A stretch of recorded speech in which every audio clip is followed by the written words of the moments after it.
Welcome back to Daily Maths Concepts. Today, we're looking at CSEC Math Paper 2 and what comes at question 7. At question 7, it is always an investigation and pattern problem. As you could see, you're going to investigate some sequence, figure out what's going on in a table, and so on. Let us get into it. Okay, so the question reads, it says a sequence of figure is made up of stars using dots and sticks of different lengths.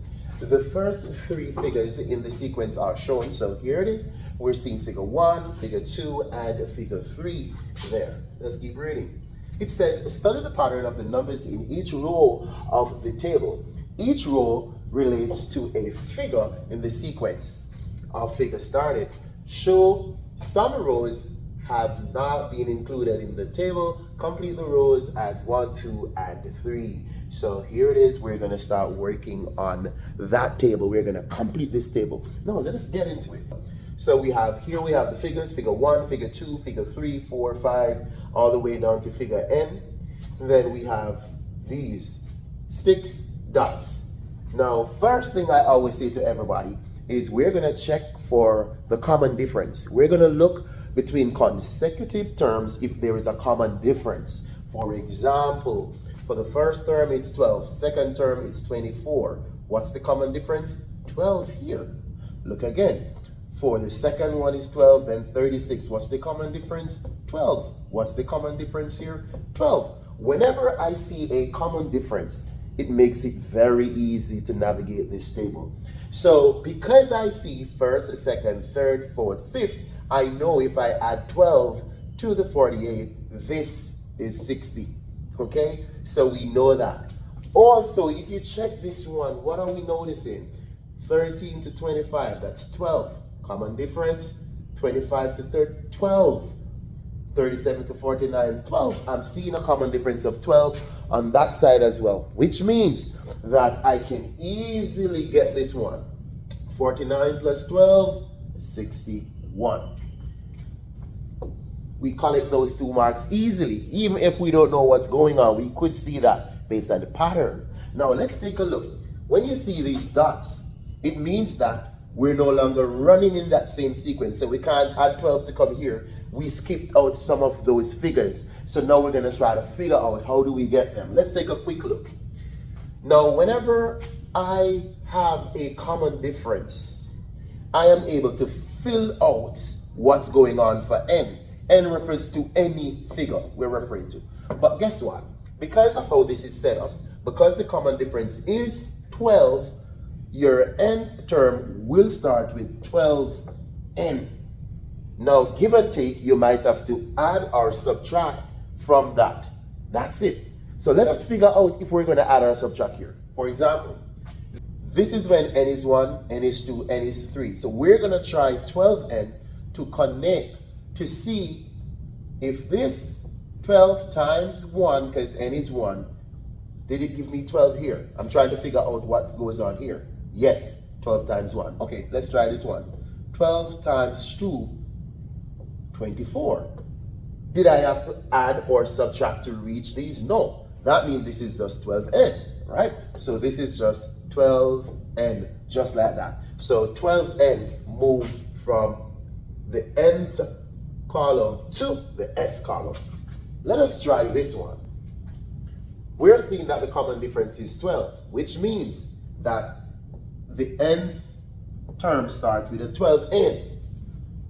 Clock that, okay? Now let's check. We're going to check now. It's 12, so my 12 is still here. So we're going to go from first column here, nth column, to D. Check it out. 12n, 12 times 1. How do we reach 13? 12 times 1 plus 1.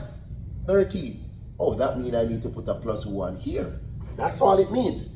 It means that 12 times n plus 1 will take you from this figure to the D. Okay, so we're moving from n to the D column. Let's double check. 12 times 2 plus 1. 12 2s, 24. Plus 1, 25. So it worked. So 12n plus 1 take you from n to the D. All right, so we know it is that they gave me 156, which is actually in the S column. Remember, it's 12n. So what you can do to solve this problem is to say, hey, 12n equals 156, because this 156 is in the 12n column. So 12n gives us that. Let's divide both sides by 12. We're solving for n is 13 right here. So it means then that n is 13 there. So 13 times 12 would have given us 156, right? Now let us see how we're going to move to this column. But remember now, for the D column, it is 12 times n plus 1. Now what is n now? N is 13. So I could put 13 here. 12 times 13 is 156 plus 1, 157. Also, if you look at the pattern, this is one more than this. 13, 12, 25, 24, 37, 36. So this was a natural 157 anyway, because this is 156, all right? So that table, you would have collected this, you would have collected that. We have 6 marks down already. Let's keep going. Let's go, let's go. Let's take a quick look on this one now. So it says here that the sum of the number of dots in 2 consecutive, very important, 2 consecutive figures are recorded. The information for the first 3 pairs of consecutive figures are shown. So here we're noticing that they're saying that, hey, we're going to be adding figures from consecutive terms for the dots, right? And this is what we got. So they're saying, so you could see 13 plus 25, 38, 25 plus 37. So these are consecutive that based on these figures that we have in the table up there. So they are saying, can you figure out figure 7 and figure 8? If you go back to the table, you're noticing that you did not get 7 and 8. Okay? But we can work out 7 and 8 for the dots because it is represented by 12n plus 1. That's what it means. So I can find them. So let us go back here. For the dots, we're going to be using 12n plus 1 to represent the dots. So for figure 7 right here. So for figure 7 here, it's going to be 12n plus 1. But n is 7, then I add 1. 84 plus 1, 85. That's the total for that. For figure 8, same thing. 12n plus 1. 12 times 8 plus 1, right? 12 is 8, 96 plus 1, 97. And then we're going to add these 2 numbers. 182 there, right? Now we're going to figure out, right? We want to add these 2. So here it is. For the nth, remember, for the nth, for the dots, it was 12n plus 1. All right, that's it. For the n for the dot, it's 12n plus 1.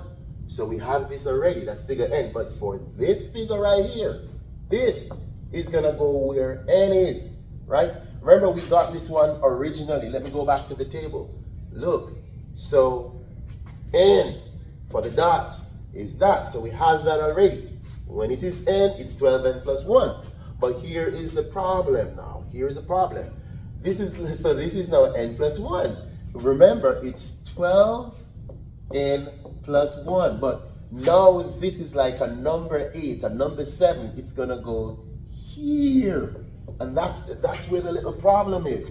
We're going to have to distribute right now. We're going to have to distribute here, distribute there. So we have 12n, and then we get plus 12 plus 1. This becomes 12n plus 13. And then we're going to add everything. What are we going to be adding? This and this. So let's go. 12n plus 1 plus 12n plus 13. All together, 12n plus 12n, 24n, 1 plus 14.